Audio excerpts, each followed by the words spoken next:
Y para ello tenemos un importante invitado en esta mañana, el doctor Armando Alducina, aquí en Muy Positivo, el Magazine de la Mañana.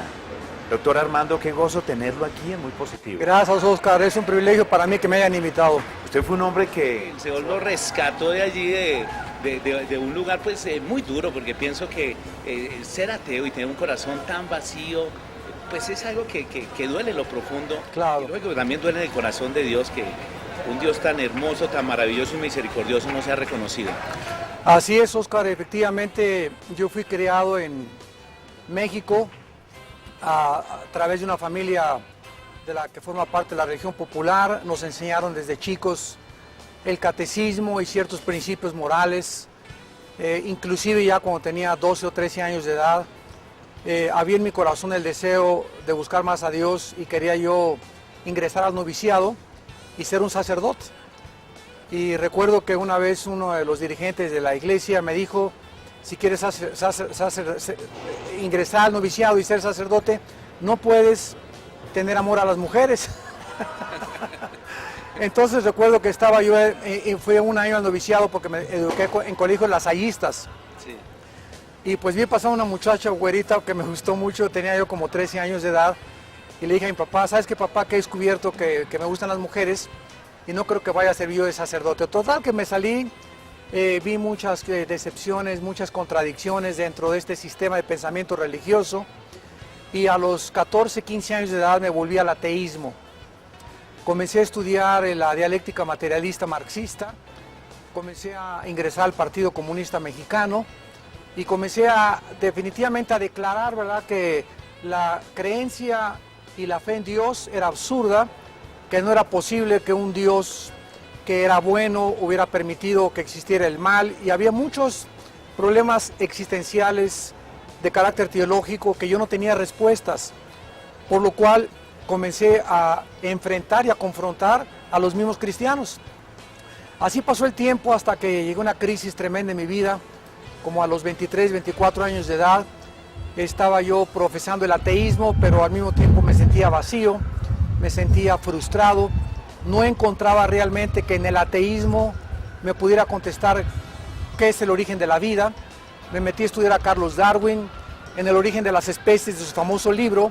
Él no nos contesta cuál es el origen de las especies, no nos dice Darwin cuál es el origen de la vida, qué significado tiene la vida, y comencé a darme cuenta que estaba yo en un mar de pensamientos y filosofías que no habían traído ninguna respuesta a mi vida.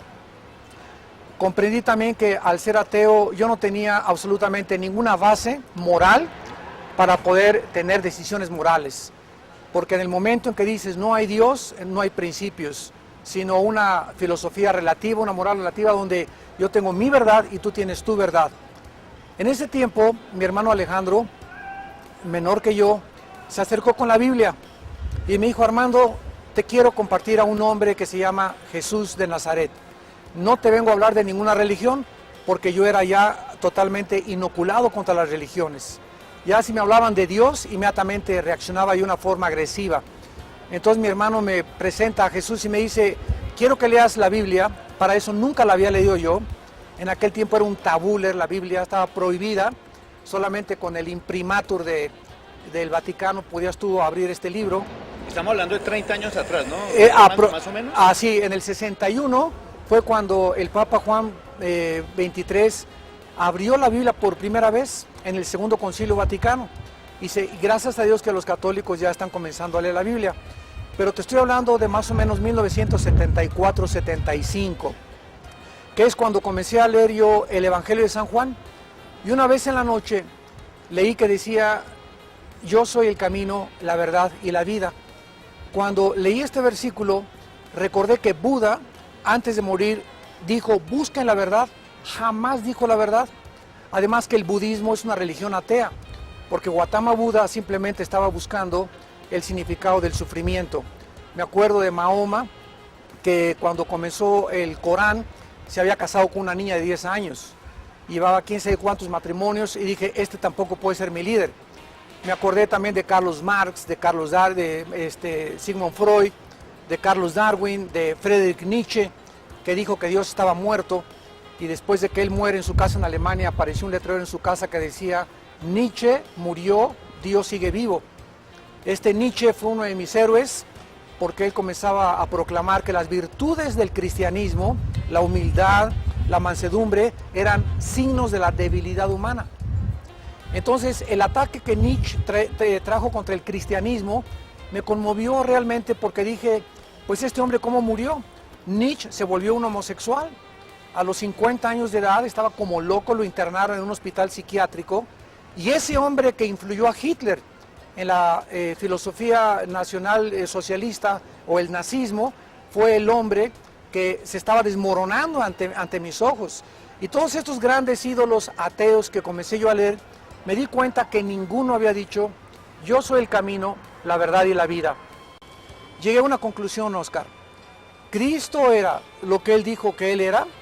¿O era el fanático, loco, psicópata, paranoico, esquizofrénico, más grande que la humanidad hubiera tenido?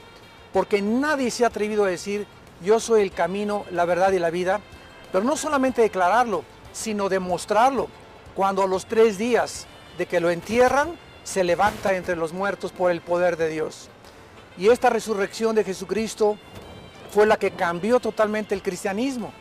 El Imperio Romano, si leemos la historia, no fue conquistado por milicias ni por poder militar, sino que fue conquistado por el poder de la resurrección de Cristo, porque estos hombres que lo habían abandonado en la cruz, al darse cuenta que su maestro vivía, comenzaron a tener un valor sobrenatural para enfrentarse al Imperio Romano y exponer su vida para ser muertos en el Coliseo y decir que había vida después de esta vida.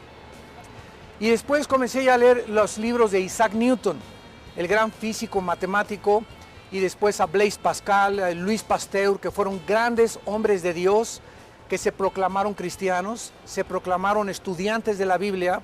Y Blaise Pascal, recuerdo que uno de sus libros hace esta cita y dice lo siguiente: una vez Blaise Pascal tuvo una conferencia con un ateo y Blaise Pascal le dijo al ateo, bueno, si tú eres ateo, significa que cuando muramos, pues no hay nada, ahí desaparece todo. Pero si yo como cristiano creo en Dios y morimos y Cristo tenía razón, ¿qué amulada te vas a llevar en el infierno? Entonces me di cuenta, ¿verdad?, que de una u otra forma el cristiano tiene las de ganar. Porque si no es cierto lo que Cristo nos dijo, no perdemos nada. Pero si los ateos están equivocados, cuando resuciten y se enfrenten al juicio de Dios, no habrá ya una segunda oportunidad para poder enfrentarse. Caigo de rodillas, le pido a Cristo y le digo, Señor, si tú resucitaste a los muertos y si tú eres real, te pido que entres a mi vida.